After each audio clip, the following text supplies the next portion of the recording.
Some weeks ago, I was scrolling through Instagram and I came upon this video of this young minister who I want to believe was charging up his audience to pray, to seek hard after God. That was the only snippet posted, so I can't be sure of the exact context. But anyway, this minister was saying something along the lines of, how many people did God call alongside Pastor Adeboye?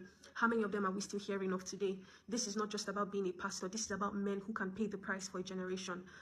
Something along those lines. I can't lie. Watching that video dealt a blow to my own heart because I remembered my much earlier days in ministry when we had just read God's Generals, was it? And we would lay hold of a mic and regurgitate the same things that this minister was saying. We would mention the Finneys, the Colemans, the Macphersons, the Lakes, and all the popular God's Generals, and say something that sounded a lot like, how many people did God call alongside these people? How many of them are we still hearing of? These men paid the price to carry the weight of God in their generation, so we have to also pay the price to carry the weight of God in our generation like they did. I have repented of this in the past, but watching that video made me repent again. Now, this video is not to address the paying the price part. That conversation will certainly receive my contribution at a later time. Today, I want to speak to this idea that instructs us that success, whether in ministry or in whatever else, is a function of prominence. That the one who is more popular, the one who has more fame, is somehow the one who has done or is doing something well. Elijah made the same mistake. He lamented to God and said, look, these people have forsaken your covenant. They've destroyed your altars. They've killed your prophets. I am the only one left and they're seeking to take away my life. God said to Elijah, I have 7,000 in Israel who have not bowed their knees to Baal, nor used their mouths to kiss him. 7,000. But Elijah was convinced that he was the only one who was doing right by God. Because the natural man is like that. He esteems the things that are most accessible to his senses. If he can see it, taste it, touch it, hear it, smell it, he venerates it over the things that he cannot see, taste, touch, hear, or smell. But God is not like man. He delights in doing things in obscurity, and he often chooses to do things in obscurity. If the fact that the men that God may have called alongside Pastor Adeboye are not as renowned as he is, and that is your benchmark for judging that they have not paid the price for a generation, that is your benchmark for judging that they are not as successful in ministry as Pastor Adeboye is, that is your benchmark for judging that they have somehow missed it or failed, I plead with you to reevaluate this thing that you believe. And after you've evaluated it, I hope and pray that you can repent of it just as I have.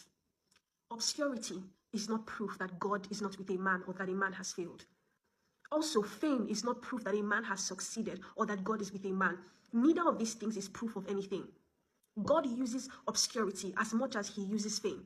In fact, one might even argue that God seems to use obscurity more than he uses fame. In this case of Elijah, for example, anyone would have looked at him and thought that he was God's last man standing. But the infinitely wise and powerful God had 7,000 more like Elijah who had not given themselves over to the idolatry of the time. Can you imagine that ratio? 1 to 7,000.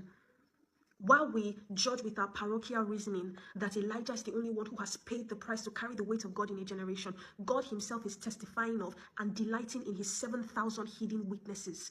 Men in small towns, pastors of 10, missionaries who are risking their lives to take the gospel to alcoves that have never even heard of a Jesus. The small fellowship of praying widows that God is using to heal the sick and bring the dead back to life, who cannot speak English as well as we do, or know systematic theology as good as we know it, but who house such a tangible presence of the living God and who are reaping a harvest of souls in the small corner of the earth where they are.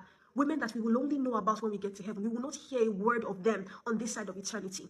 We only see one and we think that that one is all that there is, but God has his 7,000. The mother teaching her daughter to be a woman after God's heart. The father raising his boy to walk in the righteous way of the Lord.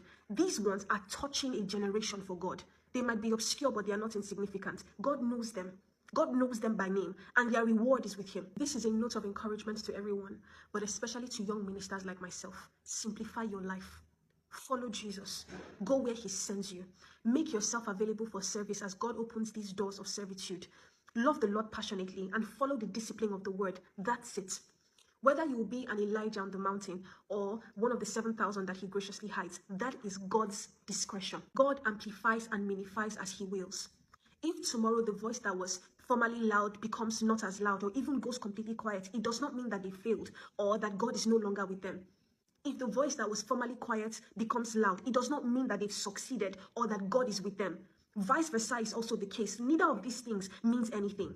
God uses and does whatever he chooses. The only safe acid test for judging who is doing it right and who is not is fruit, not numbers, fruit of the Spirit. And because we have no way of judging the fruit of those in obscurity, we should refrain from saying such things as, God called all of them, but how many of them are we hearing of today? Stop saying that.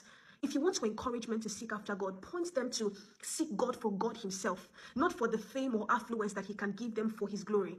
Point them to a God who changes the hearts of men and brings them into conformity to the image of the eternal Christ, not a God who changes the earthly status of men for his kingdom's sake. Finally, I just want to take advantage of this privilege that I have to talk to you and say that if you've ever heard me preach anything in this fashion, if in my zeal I have unwittingly led you to believe that the Kuhlmans and Wigglesworths are more important or useful or successful in God's kingdom than those who are not as popular as them, I'm deeply sorry. I repent of my error and my foolishness.